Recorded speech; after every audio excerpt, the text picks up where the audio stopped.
Hello నమస్తే అండి, welcome to Maheshwar. ఈరోజు మనం ఎంతో రుచికరమైన 2 కారపొళ్ళు చేసుకుందామండి.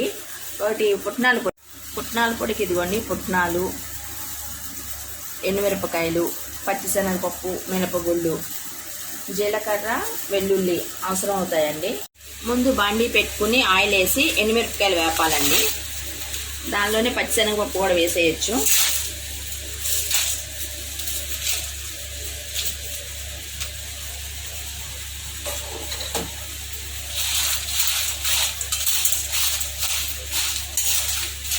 ఇది 2 కప్ప ఫ్రై అవ్వాలండి.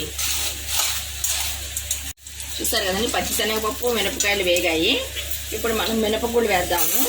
ముందే మినపగుళ్ళు వేసినట్టు చిన్నగా ఉండి మాడిపోతాయండి. పచ్చిశనగపప్పు అది వేగిన తర్వాత మినపగుళ్ళు వేయాలి. ఆ పప్పులన్నీ వేగాయండి, మిర్చి కూడా వేగింది. ఇప్పుడు స్టవ్ ఆఫ్ చేసేద్దాం. ఎక్కువ వేగినట్లయితే ఇది టేస్ట్ మారుతుందండి. ఇప్పుడు దీన్ని చల్లారనిచ్చి మిక్సీ పడదామండి. పప్పులన్నీ చల్లారినాయండి, ఇప్పుడు మిక్సీ పడదాము. టేస్ట్కి సరిపడిన సాల్ట్ వేసుకుందామండి, మళ్ళీ చెక్ చేసుకుందాము. ఇప్పుడు వెల్లుల్లి గబ్బాలు కూడా వేసేసేయాలండి. మొత్తం నలిగినట్లయితే చివరిలో నలగవు. ఇప్పుడే వేసేసేయాలి. దీన్ని ఇప్పుడు జీలకర్ర కూడా వేసేద్దామండి. మిరపకాయలు, శనగపప్పు, మినపప్పు నలిగినాయండి. ఇప్పుడు మనం ఈ పుట్నాలు వేసేద్దాము.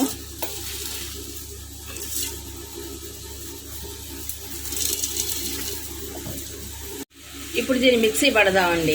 ఇప్పుడైతే పప్పు పొడి రెడీ అయిపోయింది, గుమగుమలాడుతుంది. వెల్లుల్లి జీలకర్ర వేసాం కదా, చాలా మంచి వాసన వస్తుంది. కొంతమంది దీన్ని శనగపొడి అని పిలుస్తారండి, కొంతమంది పుట్నాల పొడి అని పిలుస్తారు. దీన్ని ఏ పేరుతో పిలిచినా మనకి టేస్టీగా ఉండే పప్పు పొడి అయితే రెడీ అయిపోయిందండి. ఇప్పుడు ఇడ్లీ కారపొడి చేసుకుందామండి. ఇవి చూస్తున్నారు, ఈ కప్పుతో 1 కప్పు పచ్చిశనగపప్పు వేసుకున్నాను. కొంచెం శనగపప్పు వేగనివ్వాలండి. వేగిన తర్వాత మనం తీసుకున్న కప్పు ఉంది కదా, ఆ కప్పుతో మినపగుళ్ళు తీసుకోవాలంటే. శనగపప్పు వేగిందండి, ఇప్పుడు మినపగుళ్ళు వేసుకున్నాము. ఈ పప్పులు మీడియం ఫ్లేమ్ మీదే వేగించాలండి, లేకపోతే మాడిపోతాయి. ఈ పప్పులు ఇప్పుడు బాగా వేగాయండి, మనం పక్కగా తీసేసుకుందాం ప్లేట్లోకి. ఇప్పుడు బండిలో కొంచెం ఆయిల్ వేసి మనం కప్పుతో తీసుకున్నాం కదండి, ఆ కప్పుతో 1 కప్పు ధనియాలు తీసుకోవాలి.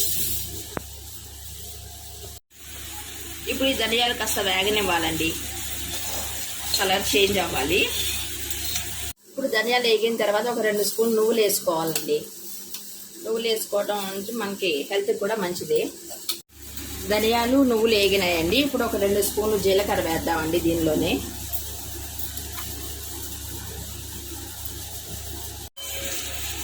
కొంచెం జీలకర్ర వేగినాక ఆపేద్దామండి. అదే బండిలో కొంచెం ఆయిల్ వేసి ఎండుమిర్చి కూడా వేపుదామండి. ఇది కారం తినే దాన్ని బట్టి చూసుకుని వేసుకోవాలండి.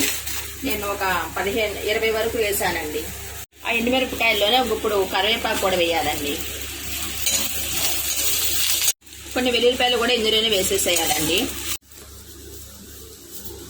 దీనిలో కొంచెం చింతపండు కూడా వేసేద్దామండి. ఇప్పుడు మొత్తం అంతా కలిపి 1 నిమిషం అట్లా వేగనిద్దామండి మొత్తం అన్నిటిని. ఇవి మిరపకాయలన్నీ చల్లారినాయండి, ఇప్పుడు మిక్సీ పట్టేద్దాము. 1 స్పూన్ సాల్ట్ వేస్తున్నానండి. ఇప్పుడు మొత్తం అంతా కలిపి మిక్సీ పడదాం. మిరపకాయలు అవి నలిగాయండి. ఇప్పుడు ఈ పప్పులు ఉన్నాయి కదా, ధనియాలు, పప్పులు ఇవన్నీ కూడా వేసి మొత్తం కలిపి మిక్సీ పడదాము. గుమగుమలాడుతూ ఇడ్లీ కారపొడి అయితే రెడీ అయిపోయిందండి. చాలా మంచి వాసన వస్తుంది. ఇప్పుడే తినాలనిపిస్తుంది, కానీ ఇడ్లీ అయితే నాకు రెడీగా లేదు. నెల వరకు నిలువ ఉంటుందండి. ఇలా వేడి వేడి ఇడ్లీలో కాచి నెయ్యి వేసుకుని తింటే చాలా రుచిగా ఉంటుందండి. మీరు ట్రై చేయండి. వేడి వేడి అన్నం, ఇడ్లీ, దోశ ఏ టిఫిన్ అయినా సరేనండి, ఈ కారపొడి వేసుకుని కాస్త నెయ్యి వేసుకుని తింటే చాలా టేస్టీగా ఉంటుందండి. మీరు ట్రై చేయండి. మీకే కనుక నచ్చినట్లయితే లైక్ చేయండి, షేర్ చేయండి, సబ్స్క్రైబ్ చేసుకోండి. పక్కనే ఉన్న బెల్ ఐకాన్ని ప్రెస్ చేయండి. Thank you for watching.